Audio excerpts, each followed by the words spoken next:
पाकिस्तान में खाम तेल के वसी ज़खायर क्या मिले, दुनिया भर से तेल निकालने वाली कंपनियां भी पाकिस्तान का रुख करने लगी। इस वक्त कौन सी कंपनी पाकिस्तान में आ चुकी है और उसने किन किन इलाकों से तेल निकालने के लिए मुआहदे पर दस्तखत भी कर दिए हैं। आमिर रज़ा मेरे साथ मौजूद हैं। आमिर रज़ा से बात करते हैं। जी आमिर भाई, तेल के ज़खायर मिलने के बाद और ये बातें सामने आने के बाद बहुत सी कंपनियां पाकिस्तान का रुख कर रही हैं और सुना है कि एक कंपनी पाकिस्तान आ भी चुकी है जिसने तकरीबन 40 साइट्स ऐसी हैं जहां से तेल निकालने के मुआहदे पर दस्तखत भी कर दिए हैं। जी, आपने बिल्कुल ये बात ठीक कही कि मुआहिदा हो गया है और 40 मकामात की जो है वो करेंगे, लेकिन ये ऐसा नहीं है कि वो आएगा और ड्रिलिंग शुरू कर देंगे। ये एक कंपनी टू कंपनीज़ जो है पाकिस्तान की, आपको पता है जो मशहूर कंपनी है मारी इंडस है, ओडीजी है, ओजीडीसीएल है, पीपीएल है, ये तमाम कंपनियां जो हैं उन्होंने तुर्की की उस कंपनी को जो ऑलरेडी पाकिस्तान में ड्रिलिंग का काम कर रही है उससे ऑफशोर मुआहिदा किया है, जिसमें 40 साइट्स ऐसी हैं जिसके लिए ये चारों कंपनीज मिलकर बिड करेंगी। और ये चारों कंपनियां जो हैं यहाँ से समंदर के अंदर से तेल निकालेंगी। अब आप कहेंगे कि ये क्या मामला है कि एक तरफ पाकिस्तान की वो कंपनीज हैं जो कि हुकूमती सरपरस्ती में चलती हैं, तो दूसरी तरफ भी तुर्की की वो कंपनी है जो हुकूमती सरपरस्ती में ही चलती है। तो आपने बिल्कुल ठीक कहा था कि पाकिस्तान और तुर्की का मुआहिदा हो गया है, लेकिन इंटरनेशनली इसके लिए आपको बाकायदा जिस तरह से टेंडर जारी किया जाता है, जिस तरह से मुख्तलिफ़ चीज़ों को आलमी मार्केट में लाया जाता है कि जी ये चीज़ है, इसके लिए आप क्या बिड करते हैं, तो इन कंपनीज़ ने आपस में मुआहिदा किया है। तुर्की की जो कंपनी है टपाओ उसका नाम है जी, TPAO टपाओ, और ये तुर्क पेट्रोलियम एंड ऑयल को इस तरह इसका बनता है, लेकिन तुर्की ज़बान में इसको मुख्तलिफ़ प्रोनाउंसिएशन से किया जाता है। ये कंपनी दुनिया की वाहद कंपनी है जो दुनिया का सबसे जदीद ऑयल ड्रिलिंग ऑफशोर वेसल रखती है, ज़बरदस्त। यानी एक ऐसा जहाज़ रखती है। और अगर मैं उस जहाज़ का आपको नाम बताऊंगा तो आप समझ जाएंगे कि इस जहाज़ को लेने में तैयब अर्दवान जो थे और इस जहाज़ को तैयार कराने में क्यों इतने इंटरेस्टेड थे। खिलाफत उस्मानिया के आखिरी खलीफा हमीदुद्दीन ख़ान के नाम पर ये इस जहाज़ का नाम रखा गया है। और अदील भाई, ये जहाज़ दुनिया में इस वक्त 7 जनरेशन का वाहद जहाज़ है।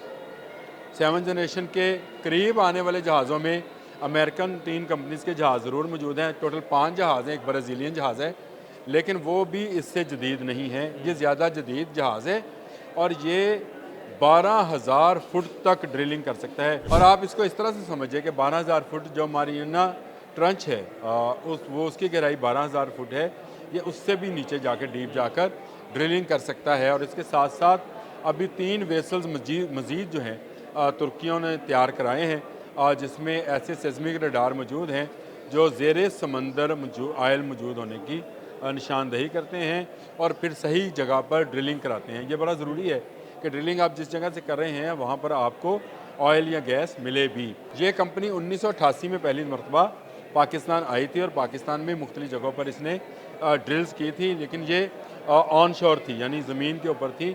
अभी भी इस वक्त 2 जगहों पर ये काम कर रही है, एक खैबर पख्तूनख्वा में, एक सिंध में, और ये दोनों जगहों पर इसकी कामयाब ड्रिलिंग जो है कर चुकी है। काफ़ी तजर्बेकार कंपनी है और दुनिया के मुख्तलिफ ममालिक में जिनमें आज़रबाईजान और सोमालिया भी शामिल है, वहाँ पर ये ड्रिलिंग का काम कर चुकी है। वसी तजर्बा रखती है ये कंपनी, और इस कंपनी के आने से इस बात की तो छोटी हो गई कि पाकिस्तान के समंदरों के अंदर इतना तेल मौजूद है जो कि आने वाले कई सालों तक पाकिस्तान की तमाम ज़रूरियात जो है उसको पूरी कर सकता है। और ये ड्रिलिंग के लिए कंपनी का आना इस बात की भी श्योरिटी है कि अब मज़ीद कंपनियाँ आएंगी जिनमें जो कहा जा रहा है कि ब्राज़ीलियन और अमेरिकन कंपनीज जो हैं वो इस बिड में शामिल होंगी। लेकिन इस कंपनी के साथ क्योंकि पाकिस्तानी कंपनीज ने पहले तो तजर्बा कर रखा है और वो काम भी इकट्ठे मिलकर कर रहे हैं, तो इसलिए मिलकर ये बिड करेंगे। उसके बाद गवर्नमेंट ऑफ पाकिस्तान जो है वो देखेगा कि कौन सी कंपनी जो है उसको ज़्यादा माली फ़ायदा पहुँचा सकती है। जैसे ही ये मुआहिदा और ये बिड फाइनलाइज होगी वैसे ही इन कंपनीज़ का काम शुरू हो जाएगा और हमारे अंदाजे के मुताबिक अगले आने वाले 2-1 माह में किसी कंपनी को ठेका दिया जाना है। डोनाल्ड ट्रंप जो हैं वो जानते हैं कि पाकिस्तान के अंदर आयल की वसी जो है मकदार मौजूद है और उसको निकालना चाहते हैं, कारोबार करना चाहते हैं, अपनी कंपनीज़ को ये ठेका दिलाना चाहते हैं।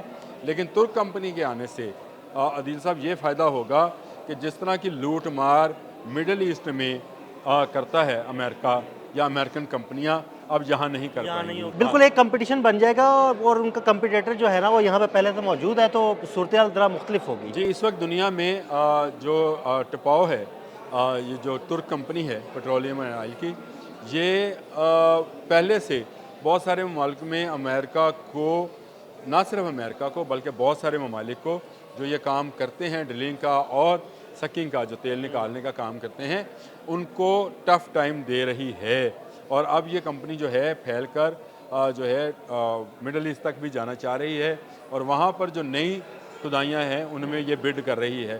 तो ये एक नया कंपटीटर मौजूद है।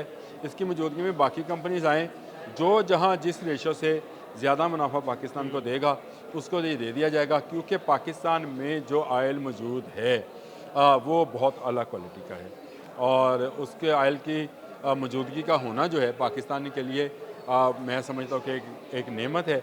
और पाकिस्तान को कुदरत इस वक्त नवाज रहा है और इतनी बड़ी मकदार में आयल जो है उसका होना और उसके लिए दुनिया भर की नज़रें इस पर आना, मैं ये समझता हूँ कि ये बड़ा आसान काम है कि पाकिस्तान की जो तरक्की की मौजूदा रफ्तार है इसको बढ़ाया जाए। जिस तरह से विज़न है इस वक्त की गवर्नमेंट ऑफ पाकिस्तान का, सिपह सलार फील्ड मार्शल आसिम मुनीर का, और वो पूरी दुनिया में जहाँ भी गए उन्होंने, दोनों ने, वज़ीर आज़म ने भी और उन्होंने भी बात की कि हम कर्ज से निकल कर तजारत में जाना चाहते हैं।